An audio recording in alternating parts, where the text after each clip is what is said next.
What's up, y'all? It's Devon here again for Obligatory, showing up for you every Friday with a music news and new music recap. Today is September 6th. We have a lot in the way of album announcements and teasers and things to talk about, so I want to get right into it with Clipse. I'm really most excited about them because we have new information, even from what we were just talking about last week, about their new album coming soon. I'd initially been going with a 2025 release date for this album, and now that album seems to be coming out this year. So I want to talk about what we know about this album so far, what we've heard, what we can expect from this album, as well as what we won't know about this album until we get our hands on it. I think the biggest unknown for me personally, aside from that alleged mystery feature that, again, we talked about last week, I threw out a bunch of names that it could or could not be. I would say that the biggest X factor is Malice. I think we already know what Pusha T is going to bring to the equation, and I think he's going to just bring his same consistent self to this project as he has many others. But Malice is the one who's prompted the Clipse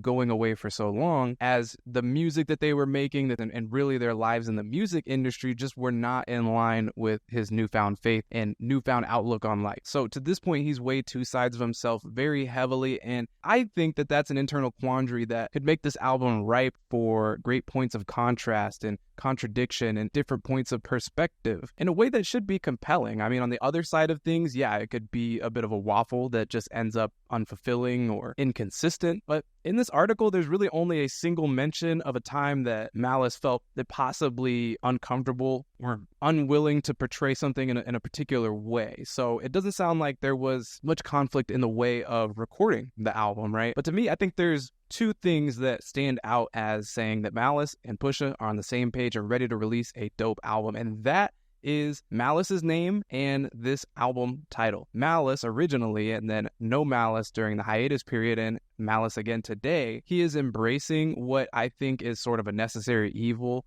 and a very iconic edge that made some of the best Clipse music. That's just who they are. And I think that the name Let God Sort 'Em Out kind of says the same thing. It smacks of those themes of faith and death and people's decisions, and it just sounds like Clipse. I wonder what y'all think about that, but the only other thing that I'm honestly a little bit curious about is Pharrell's production. Personally, I've been one to criticize Pharrell of late in recent years for his production just honestly not being that amazing to me, not very mind-blowing at all. But at the same time, Clipse also notoriously brings the absolute best out of Pharrell. And so I wonder which of those two forces is at greater work here. The writer in this Rolling Stone article, where they interview both of them, say that the beats are full of noxious synths and quaking 808s, which sounds like what it should sound like, honestly. Finally, expect this not to be the final chapter for Clipse. Both brothers confirm this, and they also say that Pharrell is really the one most excited about getting working on the next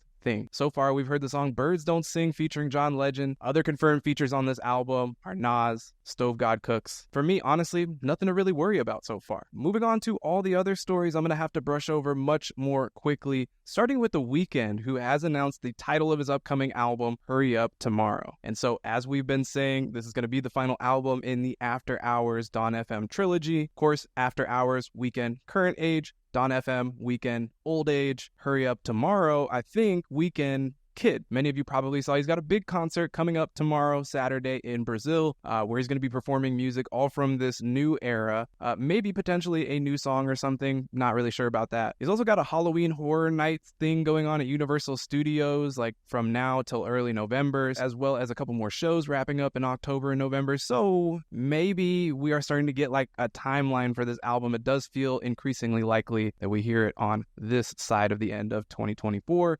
Travis Scott also working towards his next album release, and he confirmed that in a quote pulled from Cultured Mag, where he did a whole photo shoot and things like that. And then Fka Twigs also announced her upcoming album, which fans have been waiting for all year. Now, in her initial announcement, she did drop the date of September 13th, but that is the date where we're going to learn more.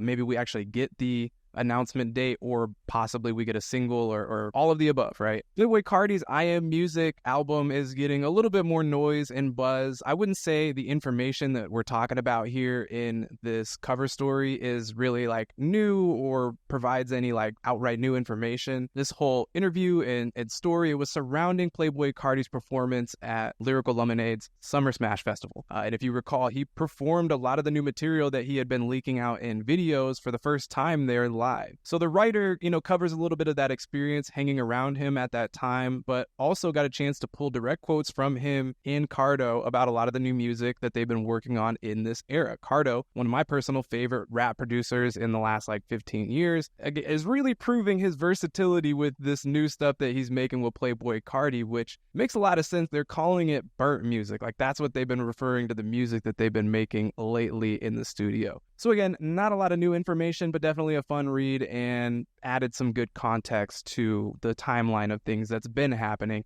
Not necessarily what's going to happen in the future. Lil Wayne says that the Carter 6 is finished. He jokes that he's working on the Carter 26. He's finally catching up to Young Thug. Proud of him. That's good. Young Nudy and Pierre Bourne have both separately been teasing out a Sli'merre 2. Now, if you know me, I think the first Sli'merre is sacred text. And not only that, but Nudy himself has also been teasing out a Slimeball 4. That might be where we hear the John Wayne single that he did with Metro Boomin, or maybe that's on a Metro, I don't know. He threw out a few different things there in an IG live that had caught people's attention, and he also posted a story that one of these things or something is dropping this month. So new music from Young Nudy coming soon. Westside Gunn is going to be dropping an impromptu album, what he says is coming soon, titled Still Praying. He recorded this album all in a 24-hour period, so don't know if that's a good thing, bad thing, but I do think that it will precede this alleged Fly God is an Awesome God 3 project release that was slated for fall. Westside Gunn, obviously a guy we know does not have any problems dropping multiple albums in a year, multiple albums in a calendar season. So it might just be wheels up for him. It's been a relative drought of late. Also wanted to give a shout out to the 46-track Various Artists album release that's coming out in November, titled Transa, that celebrates trans people. This is going to feature material from Andre 3000, including a 30-minute track from Andre 3000. I assume he's playing his flute. The first Sade song in a long time. Songs from Clairo, the late, great Pharoah Sanders, My Best Friend, Faye Webster, Sam Smith, Moses Sumney, Fleet Foxes, Lorraine Grouper, and more, and more, and more. It was also very cool to hear about Mk.gee and Justin Bieber recently or currently collaborating on what sounds like Bieber's next project, where Mk.gee might be incorporated as a guitarist, possibly a writer or vocalist as well. In a pretty successful 2024 for Mk.gee, I think he's broken out to a lot of new fans. I learned a lot more about him this year and saw him in concert. Adele announced her indefinite musical hiatus, and something y'all should probably know about me, I love Adele.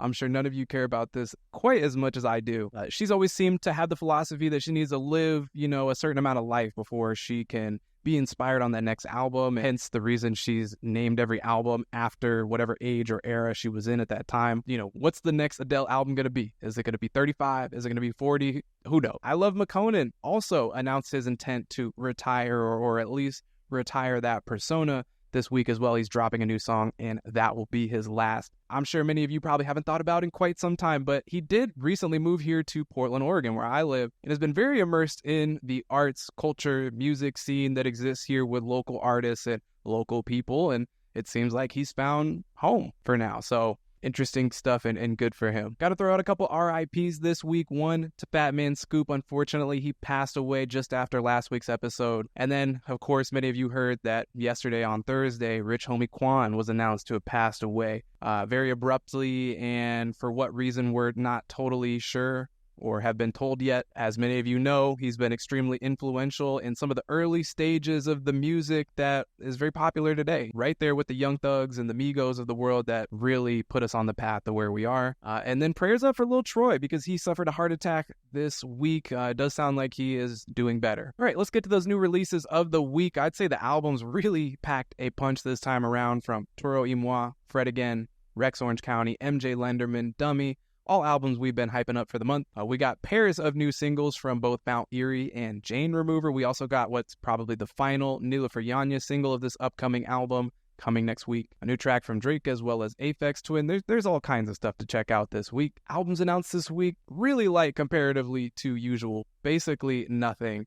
Joey Balance and Bray announced the deluxe to their recent album No Hands. And then we got a new Linkin Park album coming out. They have reformed as a group, announced a new tour recently, so that new album's called From Zero. Albums next week, I mentioned Nilufer Yanya. Also Floating Points, Fouché, Julie. And then for the rest of the year, we got Jamie XX coming up in October, Blue in Exile, Sophie, those are some heavy hitters, Soccer Mommy, Shoo Shoo, and more. All year long, So if you want to keep up with new music and new music news, definitely keep it locked right here on Obligatory. I do this show every Friday. If you like what we do here, if you like staying updated, clicking the like button is really the only thing you need to do to help us out. And if you want to keep tabs on what we do, clicking the subscribe button also rocks. So shout out to you for getting to the end of this video. I will be back another week later here with more news. So stay tuned till then. Peace out. I'm Dev. Holla at your boy.